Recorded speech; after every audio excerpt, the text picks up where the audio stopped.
Welcome to today's explainer. So, if you've ever tried to make sense of how a society regulates behavior, you've probably hit a wall of overlapping terminology. Today, we're going to peel back those layers and draw some really sharp lines between these everyday concepts. And to make sure this isn't just abstract theory, we're going to ground every single concept using concrete, real-world examples straight from Pakistan. But really, can you draw a clean line between crime, sin, and deviance? Think about it. We use these words interchangeably every single day. We say someone's behavior is a crime, or a sin, or just deviant, almost like they mean the exact same thing. But doing that completely masks how society actually functions. It blurs the lines between what God judges, what the state punishes, and what your neighbors whisper about. Here's our roadmap for this explainer. 1. Decoding deviance and vice. 2. Values, norms, and rules. 3. When norms become crimes. And 4. The dimensions of security. Section 1. Decoding deviance and vice. Unblurring the lines of everyday behavior. All right, the first anchor to lock in here is that deviance is much broader than crime. Deviance doesn't actually need to break a law. It literally just means breaking what the people around you consider normal. You're going against the accepted grain of your specific society. Picture this. A guy in Pakistan simply refuses to go to a close relative's wedding, without any serious reason. Think about the fallout there.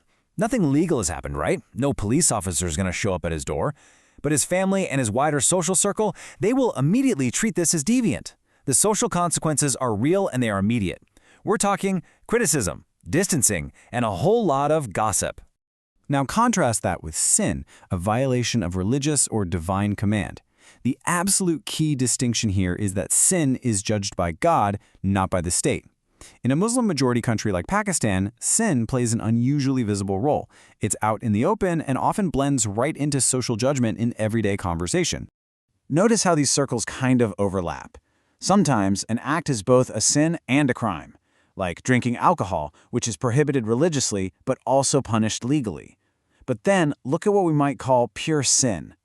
Ghibat, or backbiting about someone, is a severe sin in Islamic teaching. It's mentioned in sermons constantly. Yet there is absolutely zero legal weight to it. No court in the country is going to punish you for backbiting because in this framework, the consequence is meant for the next life, not a courtroom. Then we have evil. Now this is a much broader, kind of vague concept.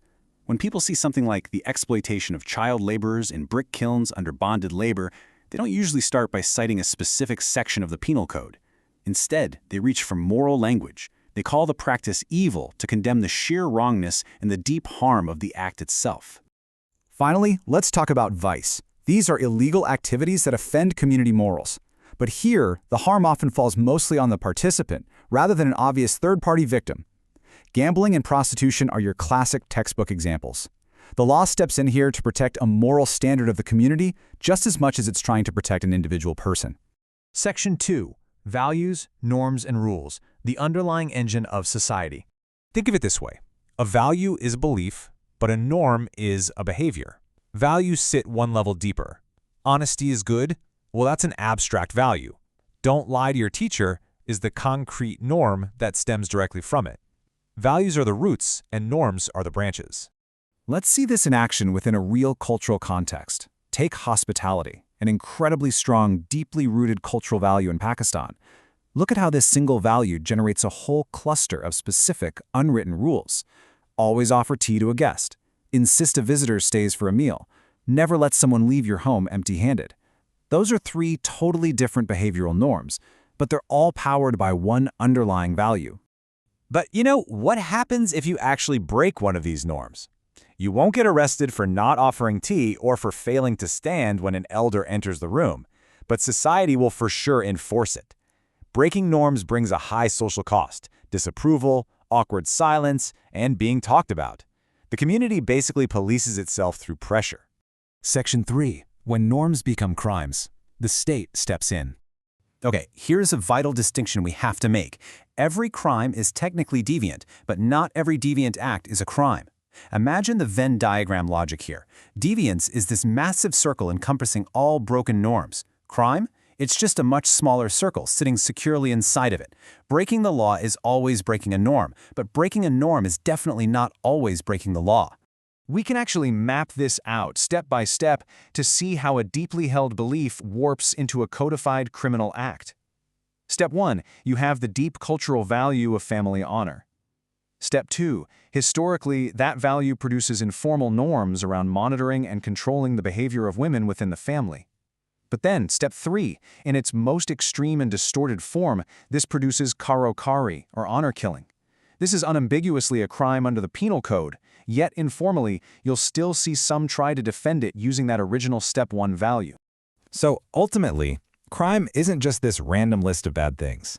It is the legal system stepping in to draw a hard boundary around a norm that grew out of a deep value, but has gone dangerously far. The state must step in when a norm starts causing serious harm that the underlying value was literally never meant to justify. Section 4. The dimensions of security. Protecting the social engine. Let's break down the 3 dimensions of security, grounding each deeply in modern Pakistan. First up, physical security, protection from bodily harm. We see this with the history of terrorism in the former Fatah region and Balochistan, which directly threatens basic safety. Second, economic security, having stable income and resources. The ongoing inflation hitting lower-income household budgets right now is a perfect live example of economic insecurity. And third, social security, access to safety nets and protection from exclusion. The state's effort to shore this up is perfectly represented by things like the Benazir Income Support Program. The big takeaway here? It's the domino effect. These dimensions are not isolated boxes. They are a chain reaction. When economic insecurity hits vulnerable families, it can push young men toward crime or extremist recruitment. And what does that do? It results directly in a collapse of physical security. A failure in one dimension cascades directly into the others.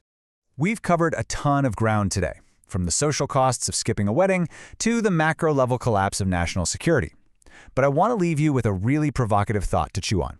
Using that value-to-norm-to-crime chain we just built, what accepted societal norm today might actually be criminalized tomorrow as our values shift? Think about it. Apply this framework to your own world and let that spark your curiosity. Thanks for joining me on this explainer, and be sure to subscribe if this structured approach is helping you master these concepts.